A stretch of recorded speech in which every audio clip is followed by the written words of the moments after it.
Hi, this is Emma, and welcome to Esoteric Detective. All around the world, people go missing in national parks all the time, but what the general public don't know is that a percentage of those people that go missing do so in a very strange and sinister way. This small percentage was brought to light by former police detective David Paulides, who started researching these cases and found a sinister, upsetting pattern.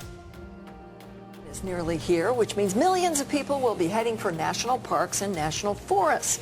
As it turns out, a few of them won't be coming back. Each year, hundreds of people are reported missing in our parks and forests. Most are eventually found, but there's a smaller category of cases that never get solved, including a few close to home.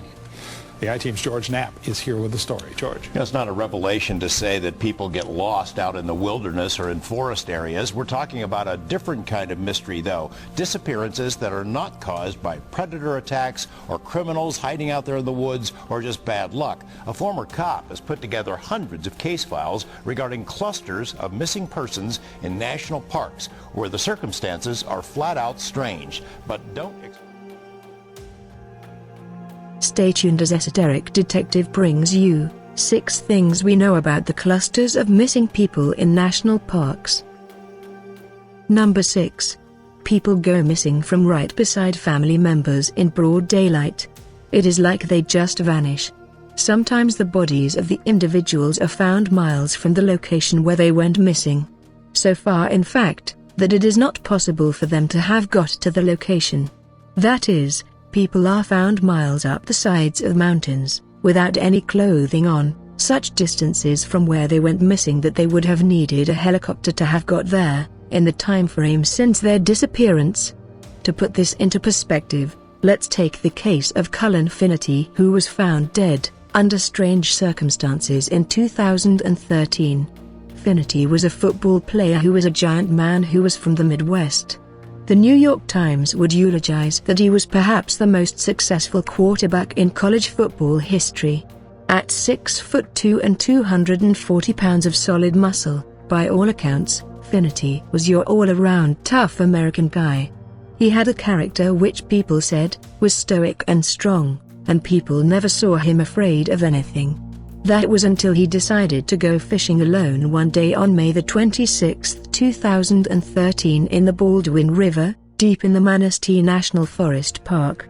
Early in the morning of that day, Finnerty's wife received a phone call from him, which was not the stoic and strong man that she knew.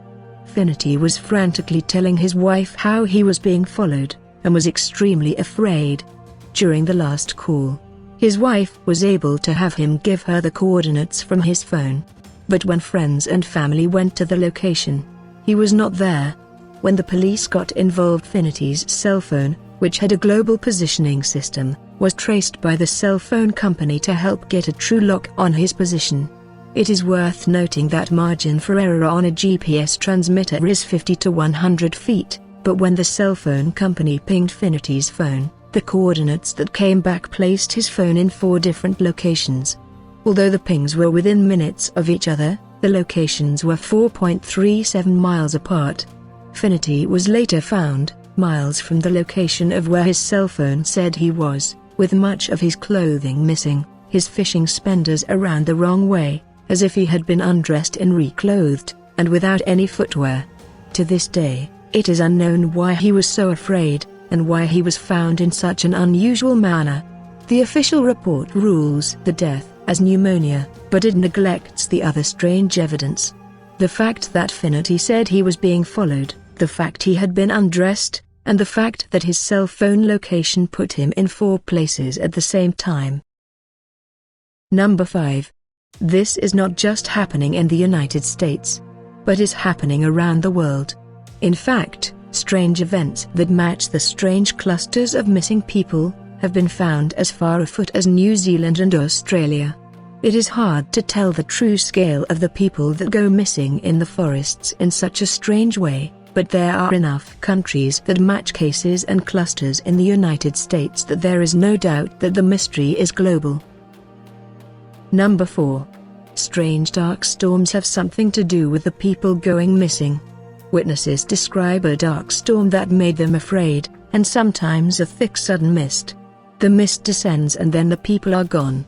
Those that are found alive often are only people that cannot talk, such as very young children, or people with speech impairments. In another recent video, which will be linked at the end of this one, you can see how a group of lighthouse keepers in the Flanner Islands described a similar storm that made them afraid, in their journal logs, before they went missing. The lighthouse keepers in this case, however, were never found. Number 3. The people often go missing in places that tribal people believe are cursed or evil, and have ancient tribal names to match. And also search dogs cannot find these missing people. When people go missing under these strange circumstances, dogs that search the area turn up nothing. It's like the missing individual's own scent left the area along with them. The search and rescue services also turn up nothing. Then, equally as mysteriously, the people turn up in areas that had already been thoroughly searched. Number 2. The missing are found dead in mysterious, unnatural ways. David Paulides describes one account of a boy who was found melted into a fence. That is, melted to a fence like candle wax. There are also descriptions of strange lights in the sky, and reports of UFO activity by those lucky enough to be left as witnesses. Number 1. There is a cover-up, and it involves the government. Evidence for this comes in the form that, regarding the missing person clusters, the United States Park Service will do everything it can not to give out records of any missing people, even to those engaged in investigations with the police. The United States Parks Service seem to guard what is happening like it is a matter of national security. When a government agency is blocking information about those dying in the national parks, it does lead one to believe that there is some kind of cover-up happening, as these records are almost certainly a matter of public interest. The individual cases are strange enough, Paulides says, but stranger still were the reactions of federal agencies when he asked for public records. And when we FOIA'd them, we got a response back that they don't keep any lists of missing people. The response was not only no, but hell no, he says, so he began putting his own list together and discovered what appears to be nearly 30 clusters of disappearances in national parks and forests, cases which meet a narrow set of odd characteristics. What do you think is happening? And what do you think the Park Service is hiding? Do you think that there is something truly sinister going on, or is this just a case of something that looks strange, because we have so little information? Stay tuned and subscribe to Esoteric Detective to keep up to date with the strange and unusual.